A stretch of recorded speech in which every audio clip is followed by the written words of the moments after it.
बिस्मिल्लाहिर्रहमानिर्रहीम students. So I think so मैंने lecture send किया था, किसी बच्चे ने कमेंट नहीं किया। इट्स मीन कि आपको रोल नंबर कमेंट्स किए हैं। सब ने कहा है कि हमारे क्वेश्चंस हो गए हैं और हमें क्वेश्चन की समझ भी आ रही है। तो thank you so much students, आप इतनी कंसर्ट से जो है वो क्लासेस ले रहे हैं। तो अपने बच्चे इस चीज़ को बहुत ही ज़्यादा अटेंशन से लेक्चर्स को लें, क्योंकि अभी ये कोविड है। आई थिंक सो ये लॉन्ग टर्म तक भी हो सकती हैं, शॉर्ट टर्म तक भी क्लासेस हो सकती हैं। तो हमें अपना जो कोर्स है वो भी कंप्लीट करना है और हमें समझना भी है, और हमें जो है अच्छे से हर चीज़ की समझ भी आनी चाहिए। तो लेक्चर जब आपको प्रॉपरली समझ आ रहे हैं, मैं मतलब कोर्स में उतना ही करवा रही हूँ, बहुत ज़्यादा नहीं करवा रही हूँ, और ज़्यादातर आपको क्वेश्चंस उसी तरह से अटेंशन से पढ़ाए जा रहे हैं कि आपको समझ आ जाए। क्योंकि मेरी बहुत ज़्यादा कंसर्निंग ये है कि बहुत से ऐसे छोटे छोटे पॉइंट जो क्लास में मुझे पता होता था कि बच्चों को पता है और मैं बोर्ड पे साथ नोट कर देती थी, लेकिन अब वो पॉइंट्स भी मुझे साथ साथ बताने पड़ते हैं, क्योंकि आप यूट्यूब पर लेक्चर ले रहे हैं और मेरी यही कंसर्न है कि आपको क्वेश्चंस जो हैं वो अच्छे से समझ आ जाएं। ठीक हो गया स्टूडेंट्स? तो हमने कल 4.47 तक क्वेश्चंस कंप्लीट कर लिए थे एक्सरसाइज के। नाउ आज हमने जो है स्टार्ट करना है 4.48 से क्वेश्चन। तो हम पहले अपनी स्टेटमेंट पढ़ लेते हैं। Calculate the first 4 moment about the mean.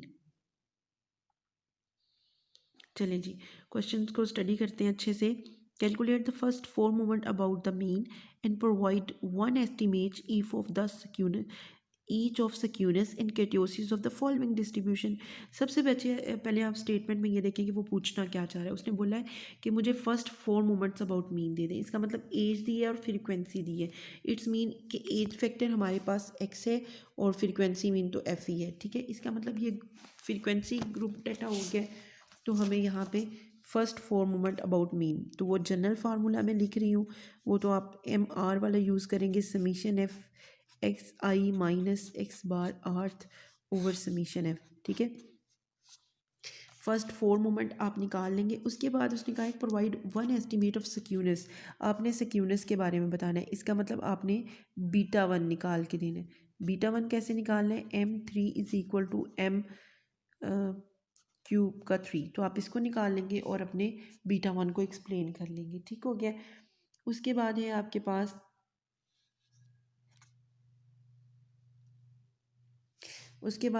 Pass beta 2। Beta 2 में आपके पास होगा M4। अगर कहीं बच्चे कहीं पे कोई फार्मूला लिखते हुए या रिकॉर्ड करते हुए कोई मिस्टेक हो जाए तो आपने बुक से कंसल्ट करनी है, क्योंकि बहुत ज़्यादा टेंशन होती है कि हम क्वेश्चन समझा रहे होते हैं तो कोई पॉइंट आगे पीछे लिखा जाए तो उसे कमेंट में बता दिया करें।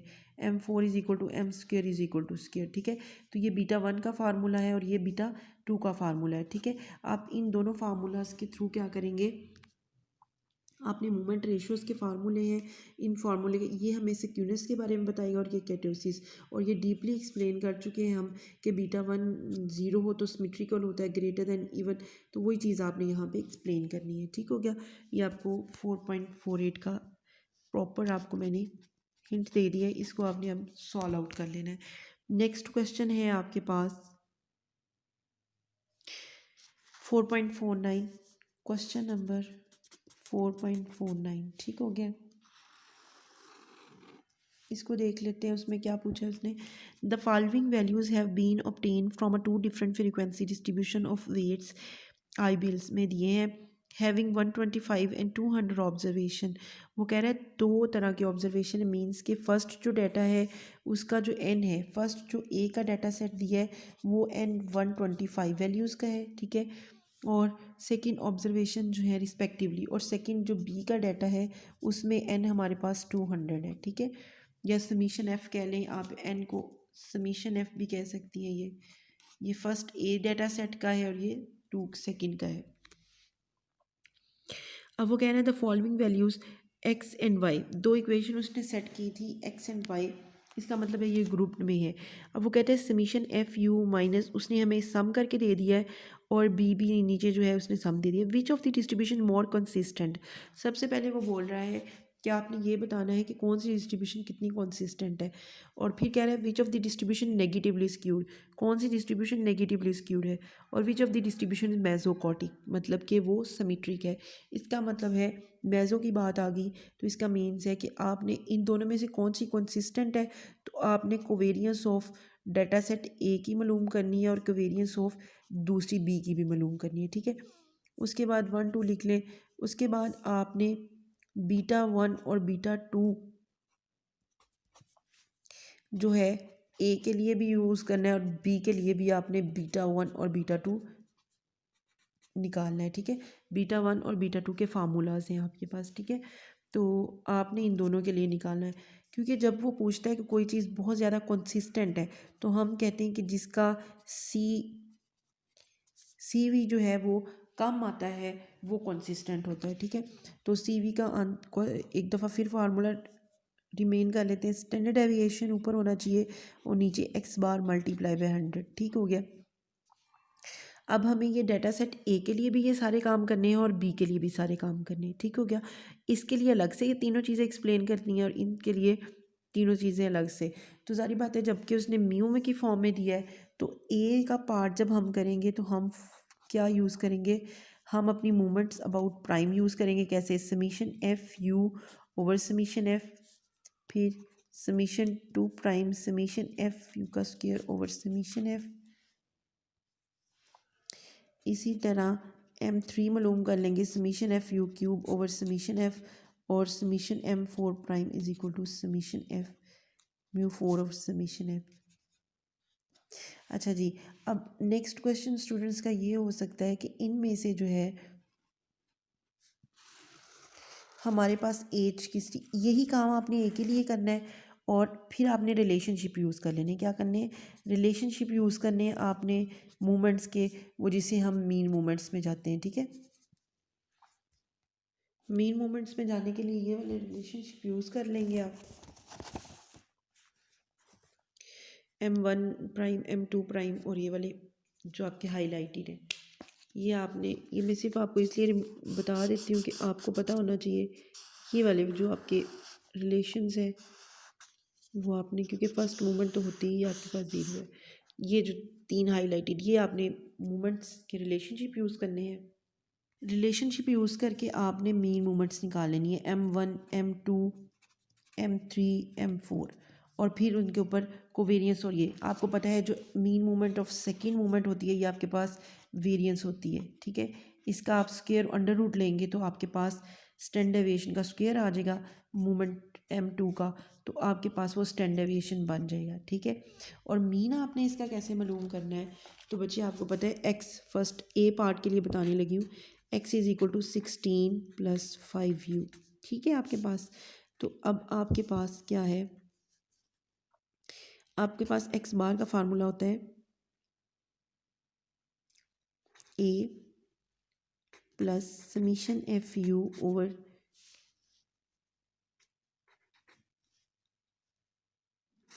मल्टीप्लाई बाई एच, ठीक है।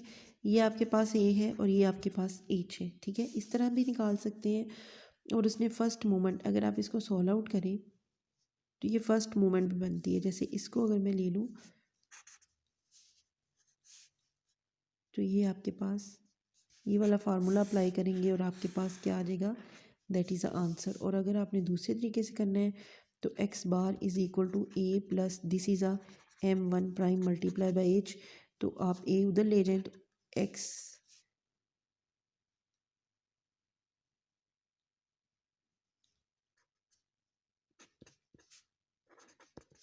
M1 प्राइम और ये इधर मल्टीप्लाई उधर जाके एच हो जाएगा। तो इस तरह से भी अगर कभी उसने आपको एक्स बार दिया हो तो आप इस तरह से भी निकाल सकते हैं, ठीक है। लेकिन यहाँ फिलहाल आप ये वाला फार्मूला यूज़ करेंगे एक्स बार के लिए, क्योंकि ए आपके पास मौजूद है। समीशन एफ यू उसने आपको प्रोवाइड किया हुआ है -46, समीशन एफ उसने आपको दिया हुआ है 125 और एच आपके पास है 5, ठीक है। आप इसमें पुट करेंगे तो एक्स बार निकल आएगा आपके पास। पुट भी कर देती हूँ, 16 + -46 125 मल्टीप्लाई बाय 5, तो यहाँ से एक्स बार निकाल लीजिएगा और फिर उसके बाद कोवेरियंस बन जाएगा। यही सेम काम जो मैंने इस पे किया है यही सेम काम आपने पार्ट बी पे करना है और फिर आपने अपनी जो है वो कंक्लूजन्स दे देने हैं। ठीक हो गया स्टूडेंट्स।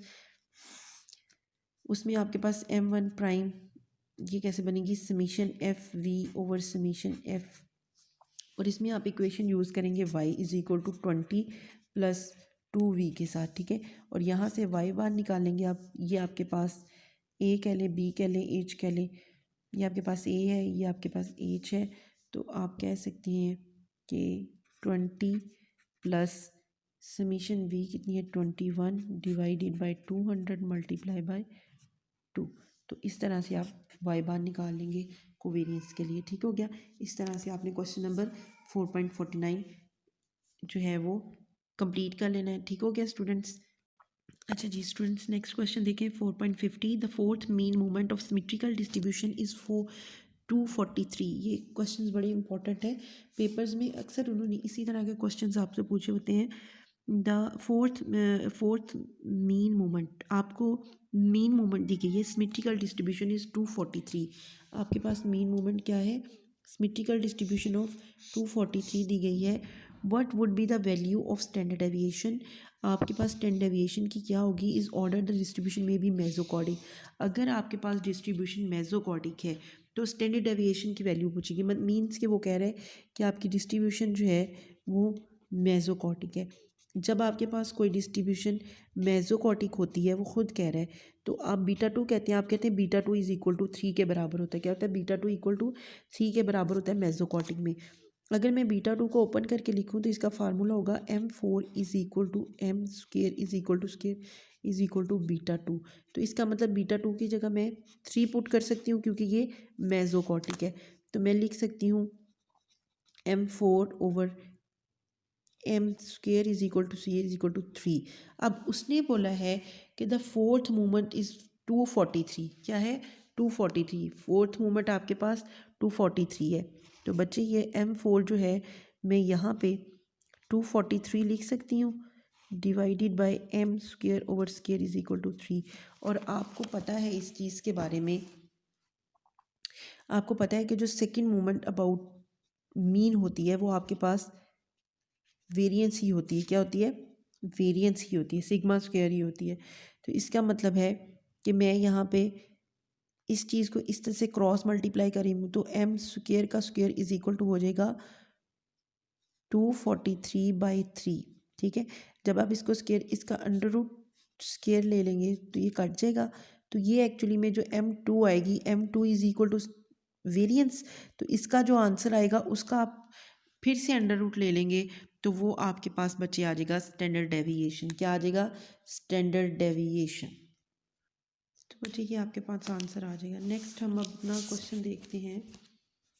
नेक्स्ट क्वेश्चन है हमारा 51। The second moment about the mean of two dispersions are 9 and 16 while the four moment about the mean are 230 and 780 respectively. Which of the distribution is leptokurtic, mesokurtic and platykurtic. वो कह रहा है कि आपने ये बताना है कि आपकी डिस्ट्रीब्यूशन मेसोकॉटिक है, प्लेटोकॉटिक है या वो है। The second moment about the mean of two distribution, दो डिस्ट्रीब्यूशन उसने लिए are 9 and 16। The second moment about the mean of two distribution while the fourth moment about the mean is equal to this. अच्छा जी students, ये वाला question भी है in B part of. पहले हम क्वेश्चन नंबर 4.50 का बी पार्ट कर लेते हैं, वो स्किप हो गया था। In a certain distribution the first four moment about the point of force are. आपके पास सर्टेन डिस्ट्रीब्यूशन में first four moments about the point 4 means के x इज इक्वल टू 4 पे उसने आपको मोमेंट्स दी हैं। कौन सी, आर। इसका मतलब है मोमेंट 1 प्राइम आपके पास -1.5 है, मोमेंट सेकंड आपके पास 17 है, मोमेंट थर्ड आपके पास -30 है, और 4 मोमेंट इज इक्वल टू, क्योंकि प्राइम मोमेंट्स है ना, अबाउट एक्स। अगर इसको एक्सप्लेन करें तो x -4 बनेगा, इट्स अ डी। ठीक है, तो ये आपके पास मोमेंट्स नहीं है। उसने calculate beta 1 and beta 2 and state whether the distribution leptokurtic and platykurtic. तो आप बीटा 1 मालूम करेंगे, वही वही सेम काम रिलेशनशिप्स लगाएंगे आप।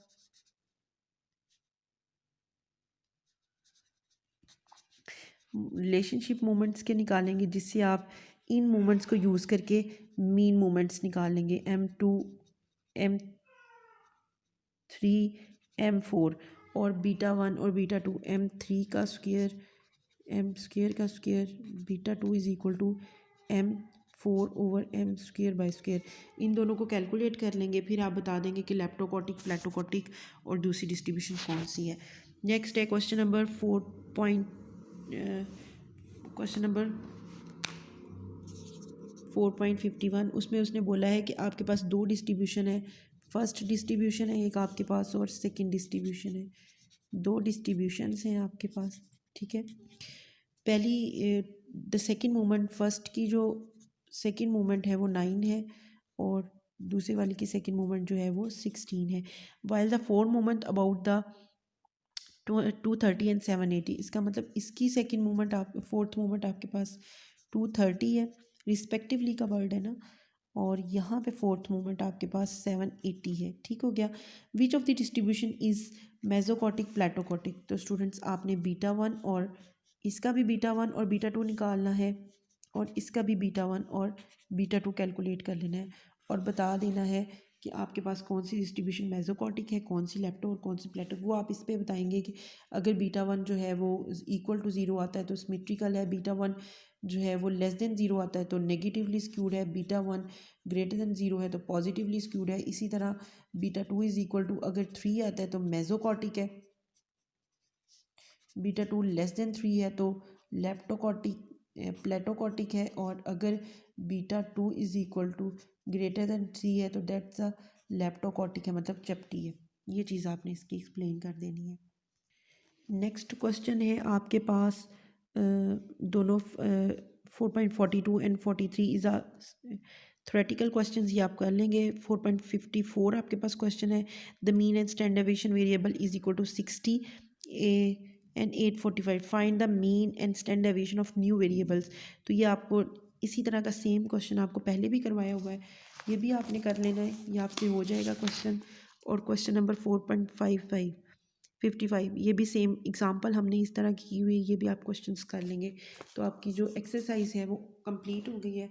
नेक्स्ट हमारा जो लेक्चर होगा वो इंडेक्स नंबर पे होगा, तो स्टूडेंट्स आपने इसको अच्छे से क्वेश्चंस कर लेने हैं। जो प्रॉब्लम होगी वो आपने मुझे कमेंट सेक्शन में बताना है लेक्चर के नीचे कि ये क्वेश्चंस आपके नहीं हुए। ठीक हो गया स्टूडेंट्स, तो have a good time. Okay, अल्लाह हाफिज़।